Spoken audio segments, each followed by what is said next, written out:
हमारा आज का टॉपिक जो है that is atomic mass and molecular mass. तो पहले हम शुरू करेंगे एटॉमिक मास से। तो एटम जो है ये स्मॉलेस्ट पार्टिकल ऑफ मैटर है and it is invisible. We are not able to see this particle by our eyes, so it is very difficult to find the exact mass of an atom, and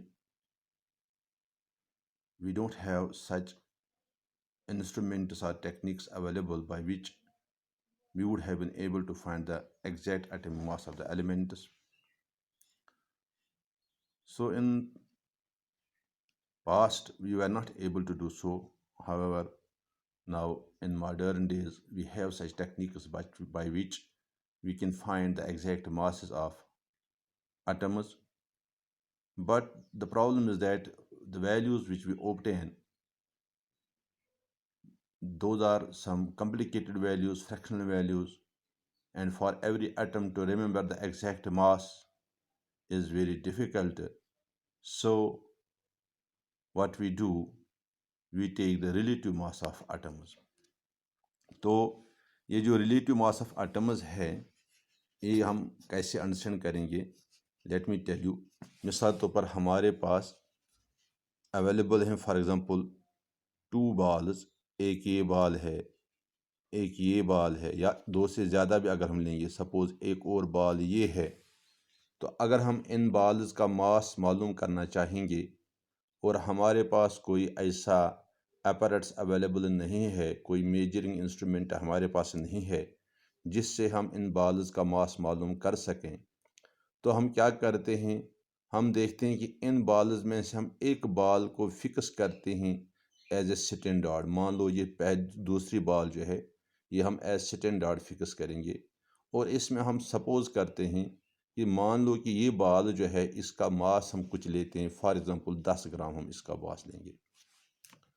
तो अब क्या करते हैं हम, ये suppose हमने कि इसका एग्जैक्ट मास नहीं है, 10 grams is not the exact mass of the second ball, it is just supposed that it has mass equal to 10 grams।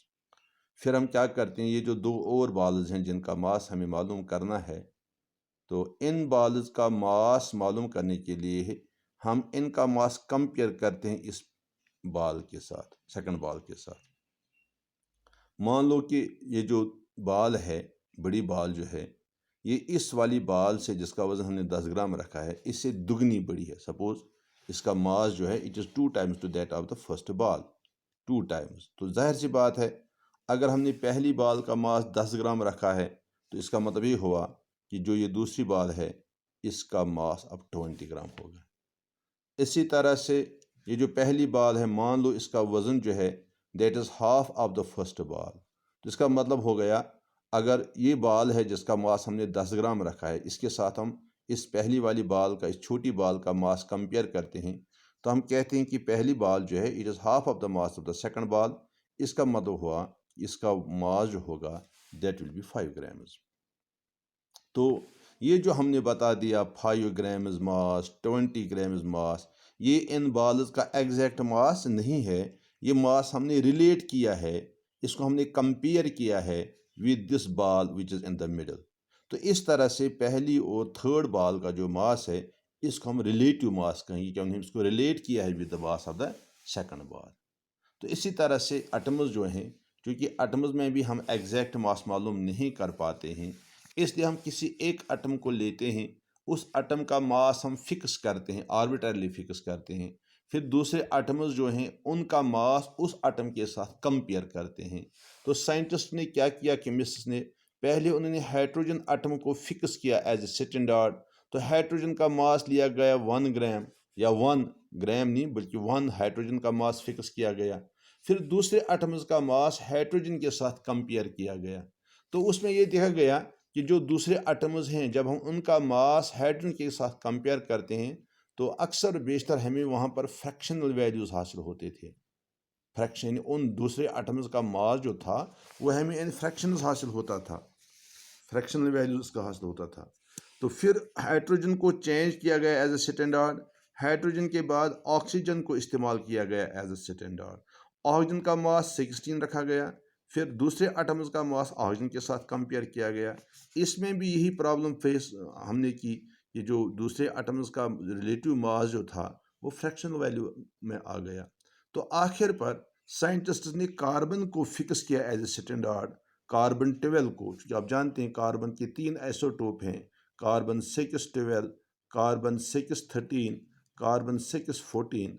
तो कार्बन 612 को फिक्स किया गया एज ए स्टैंडर्ड। तो और दूसरे एटम्स जो हैं उन सबों का मास कंपेयर किया गया with the mass of carbon. तो उसमें अक्सर बेशतर हमने देखा कि जो दूसरे एटम्स थे उनका मास हमें होल नंबर्स में आ गया।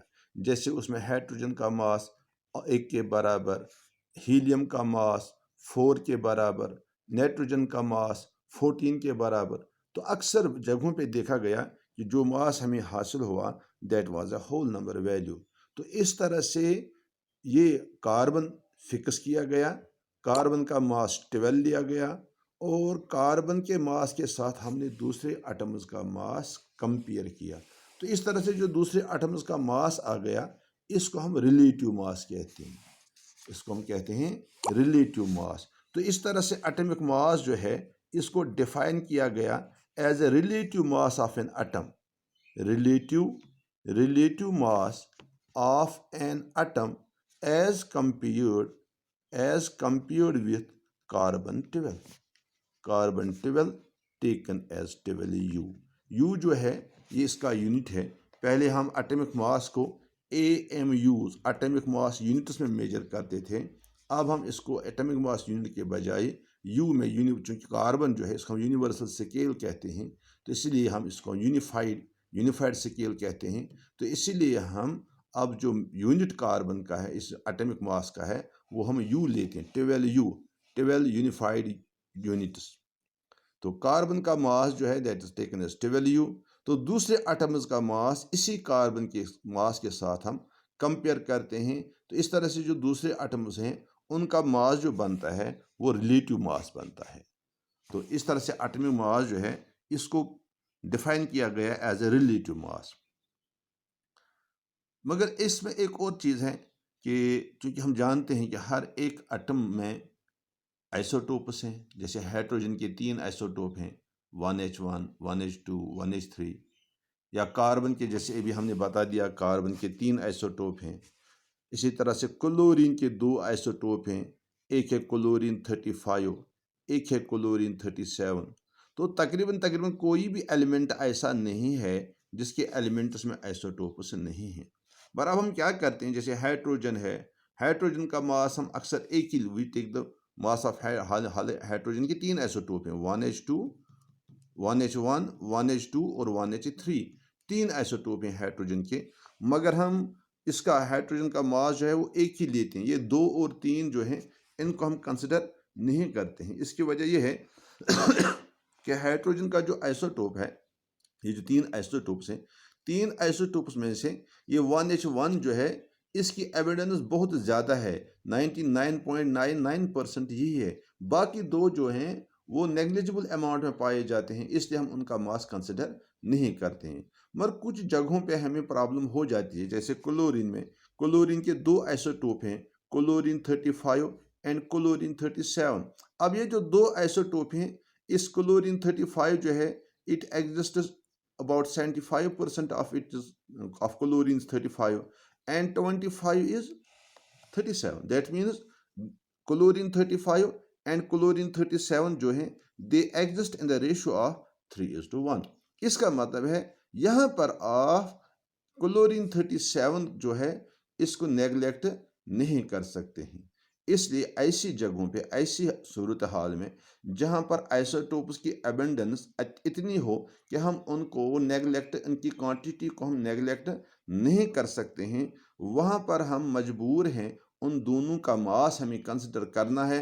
तो फिर उस सूरत में हम एवरेज मास लेते हैं। जैसे क्लोरीन में एवरेज मास निकालना हो तो that will be equal to 35 into 3 plus 37 into 1 divided by 4, तो वो बनता है 35.5। इस तरह से क्लोरीन जो है इसका एटॉमिक मास हम न तो 35 लेते हैं और न 37 लेते हैं, बल्कि 35.5 लेते हैं, जो कि एवरेज मास है, एवरेज रिलेटिव मास। तो इस तरह से जब हमें एटॉमिक मास डिफाइन करना होता है, तो एटॉमिक मास डिफाइन करने के लिए इसकी कंप्लीट डिफिनेशन इस तरह लिखते हैं: atomic mass, the average relative mass of an atom of an element as compare to 1/12 of carbon taken as 12, यानी कार्बन जो है इसका एटम मास 12 है, तो आप चाहो तो कार्बन 12 के साथ कंपेयर कर लो, कार्बन 12 का एटम मास 12 है। अगर आप चाहे तो कार्बन का 1/12 ले लो, वो 1/12 ऑफ कार्बन जो होगा that will be equal to 1U।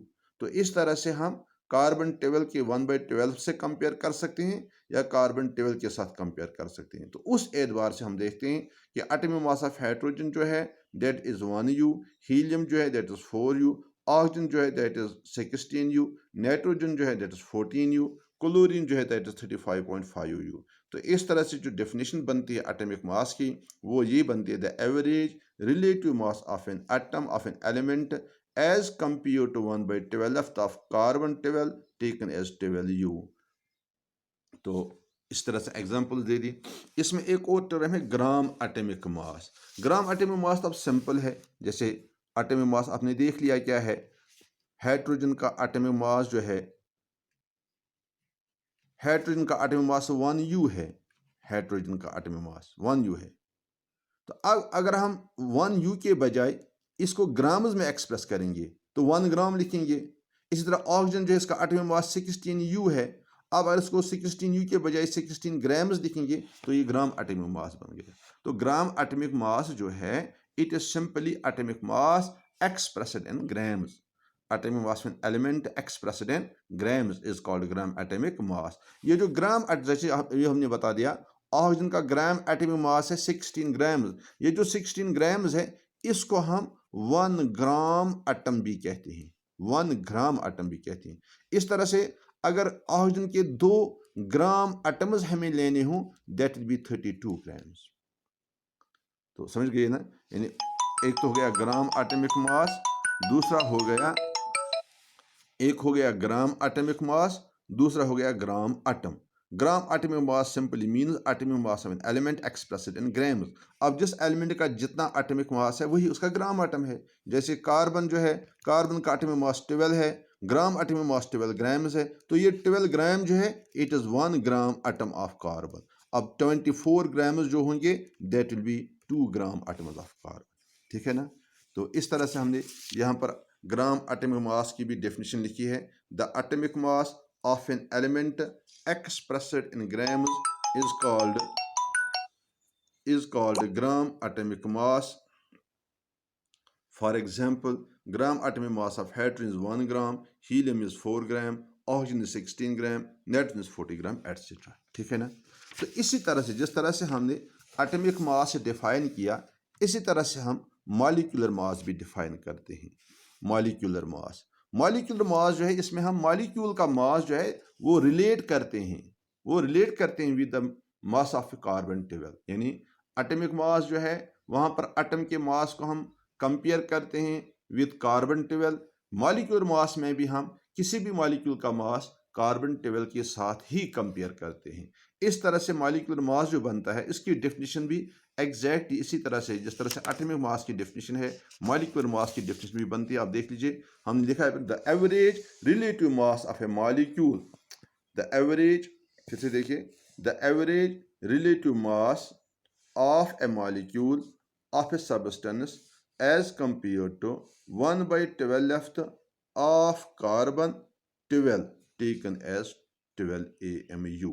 यानी कार्बन का मास हम लेते हैं 12 AMU या 12U, 12 AMU और 12U कार्बन का मास हम लेते हैं, और फिर इसी कार्बन के मास के साथ हम मॉलिक्यूल का मास कंपेयर करते हैं। मिसाल तौर पर आपके पास ऑक्सीजन मॉलिक्यूल है, तो ऑक्सीजन मॉलिक्यूल का मॉलिक्यूलर मास 32U है।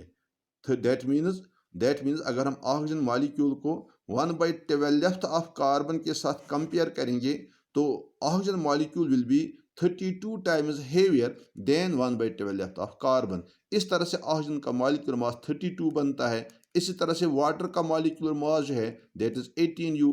इस तरह से हम ये कह सकते हैं कि a molecule of water is 18 times heavier than 1/12 of carbon. ठीक है ना। तो ये हो गया मॉलिक्यूलर मास, यानी एटॉमिक मास और मॉलिक्यूलर मास की जो डेफिनेशन है वो एक है। यानी एटॉमिक मास मालूम करना हो तो वहाँ पर भी आपको एटम का मास कंपेयर करना है with the mass of carbon. इसी तरह से आपको मॉलिक्यूल का मास देखना है कितना है, वहाँ पर भी हमें मॉलिक्यूल का मास कंपेयर करना है with the mass of carbon. तो इस तरह से इनकी डेफिनेशन ऑलमोस्ट एक जैसी बनती है, बस फ़र्क इतना है एक जगह एटम के मास को हम मॉलिक्यूल के साथ कंपेयर करते हैं, दूसरी जगह हम मॉलिक्यूल के मास को हम कार्बन के साथ कंपेयर करते हैं। जिस तरह से हमने मॉलिक्यूलर मास के बाद एटॉमिक मास के बाद ग्राम एटॉमिक मास कहा था, इसी तरह मॉलिक्यूलर मास के बाद ग्राम मॉलिक्यूलर मास आ जाता है। जहाँ तक ग्राम मॉलिक्यूलर मास का ताल्लुक है, तो ग्राम मॉलिक्यूलर मास जो है इसमें हम क्या करते हैं कि जो मॉलिक्यूलर मास होता है उसको हम AMU या U के बजाय ग्राम्स में एक्सप्रेस करते हैं। The molecular mass of a molecule of a substance expressed in grams, जब हम इसको एक्सप्रेस करेंगे in grams, is called gram molecular mass. Molecular mass of a substance expressed in grams is called gram molecular mass. For example, gram molecular mass of O2 is 32 grams, क्योंकि oxygen का molecular mass जो है that is 30U। अब हम इसी को जब हम ग्राम्स में एक्सप्रेस करेंगे तो ये बनेगा 32 ग्राम्स। इस तरह से नाइट्रोजन जो है इसका मॉलिक्यूलर मास जो बनता है दैट इज 28 ग्राम्स। वाटर जो है H2O इसका मॉलिक्यूलर मास बनता है 18 ग्राम्स। तो इस तरह से ये जो ग्राम मॉलिक्यूलर मास जो है, molecular mass expressed in grams, इसको हम कहते हैं ग्राम मॉलिक्यूलर मास। तो इस तरह से ऑक्सीजन जो है जैसे आपने अभी देख लिया, इसका एटॉमिक मास था 30U, अब इसका ग्राम एटॉमिक मास बनेगा 32 ग्राम्स। वाटर जो है इसका मॉलिक्यूलर मास था 18U, अब इसका ग्राम मॉलिक्यूलर मास बनेगा 18 ग्राम्स। तो इसमें एक और पॉइंट नोट कीजिए, वो ये कि ये किसी भी सब्सटेंस का जो ग्राम मॉलिक्यूलर मास होता है इसको हम ग्राम मोल भी कहते हैं। 1 ग्राम मोल, 1 ग्राम मोल, 1 ग्राम मोल। तो इस तरह से 32 ग्राम जो है it is 1 gram mole of oxygen. इसका मतलब हुआ अगर हम 2 ग्राम मोल्स ऑफ ऑक्सीजन लेना चाहेंगे तो that will be equal to 64 grams. इस तरह से वाटर जो है इसका ग्राम मॉलिक्यूलर मास इसका 18U है, ग्राम मॉलिक्यूलर मास 18 ग्राम्स है, और इसका ये 18 ग्राम जो है इट इज इक्वल टू 1 ग्राम मोल, 1 ग्राम मोल। अब अगर आपको वाटर के 2 ग्राम मोल्स लेने हों तो इसका मतलब है आपको 36 ग्राम्स लेने पड़ेंगे। 36 grams will be equal to 2 gram moles of water। तो एक बात और याद रखिए, ये जो ग्राम मॉलिक्यूलर मास जो है इसको हम मोलर मास भी कहते हैं। ग्राम मॉलिक्यूलर मास जो है, gram molecular mass, it is also called as molar mass. इस तरह से वाटर का मोलर मास है 18 ग्राम्स। इस तरह से ऑक्सीजन का मोलर मास है 32 ग्राम्स।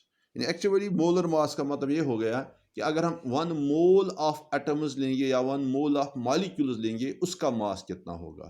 1 मोल जो है, या बाद में पढ़ेंगे कि मोल जो होता है that is equal to Avogadro's number 6.022 × 10⁻23 molecules. तो उनका टोटल मास जो बनता है वो इसी के बराबर आएगा। That will be discussed later on. तो इसमें एक और पॉइंट आपको देखना है, वो ये है कि जब हमें किसी मॉलिक्यूल का, किसी कंपाउंड या किसी सब्सटेंस के मॉलिक्यूल का मॉलिक्यूलर मास कैलकुलेट करना हो कितना है, तो वो मॉलिक्यूलर मास कैलकुलेट करने के लिए हम देखते हैं कि इस कंपाउंड की मॉलिक्यूलर फार्मूला क्या है। मिसाल के तौर पर हमारे पास कंपाउंड है कार्बन डाइऑक्साइड CO2। ये जो कार्बन डाइऑक्साइड है इसमें एक कार्बन है और 2 ऑक्सीजन है। तो कार्बन का एटॉमिक मास जो है दैट इज 12, ऑक्सीजन का एटॉमिक मास 16 है, तो हमारे पास 2 ऑक्सीजन है, इसको 2 से मल्टीप्लाई करना पड़ेगा। इस तरह से ये टोटल बनता है 12 + 32। तो टोटल मास जो है दैट बिकम्स इक्वल टू 44। तो इस तरह से कार्बन डाइऑक्साइड जो है इसका मॉलिक्यूलर मास जो है वो है 44U। अब अगर ग्राम मॉलिक्यूलर मास लेना हो दैट विल बी 44 ग्राम्स। इसी तरह से आप किसी भी मॉलिक्यूल का मॉलिक्यूलर मास कैलकुलेट कर सकते हैं। मिसाल के तौर पर आपके पास ग्लूकोज मॉलिक्यूल है C6H12O6। तो अगर यहाँ पर आपको मॉलिक्यूलर मास कैलकुलेट करना हो तो कार्बन जो है इसका एटॉमिक मास 12 है, यहाँ पर 6 कार्बन है तो 6 से मल्टीप्लाई करना पड़ेगा, प्लस करना पड़ेगा हाइड्रोजन का मास, क्योंकि हाइड्रोजन का एटॉमिक मास 1 है, यहाँ पर 12 हाइड्रोजन है तो 12 से मल्टीप्लाई करेंगे दैट इज 1 × 12। और फिर 6 ऑक्सीजन है तो इसका मतलब है हमें ऐड करना पड़ेगा 6 ऑक्सीजन का एटॉमिक मास। तो ऑक्सीजन का एटॉमिक मास 16 है तो हमें ये करना पड़ेगा 16 × 6। तो इस तरह से जब हम कैलकुलेट करेंगे it becomes 12 × 6 is 72 plus 12 × 1 is 12 plus 16 is to 6 is 96. When we add 72 plus 12 plus 96 it becomes 180. So the molecular mass of glucose is 180U molecular mass. अब अगर ग्राम मॉलिक्यूलर मास लेना हो तो फिर ये बनेगा 180 ग्राम्स। तो यही 180 ग्राम्स जो है it is molar mass of glucose. इसी तरह से आप किसी भी कंपाउंड का मोलर मास कैलकुलेट कर सकते हैं। सपोज सल्फ्यूरिक एसिड आपके पास है H2SO4, तो यहाँ पर हाइड्रोजन का एटॉमिक मास 1 है, सल्फर का 32 है, ऑक्सीजन का 16 है, तो फिर आप खुद ही कैलकुलेट कर सकते हैं। तो इस तरह से हमारा ये जो आज का टॉपिक था atomic mass, gram atomic mass, molecular mass और ग्राम मॉलिक्यूलर मास, और आप कैसे मॉलिक्यूलर मास कैलकुलेट कर सकते हैं, ये हमने आपको इसकी इंफॉर्मेशन दे दी।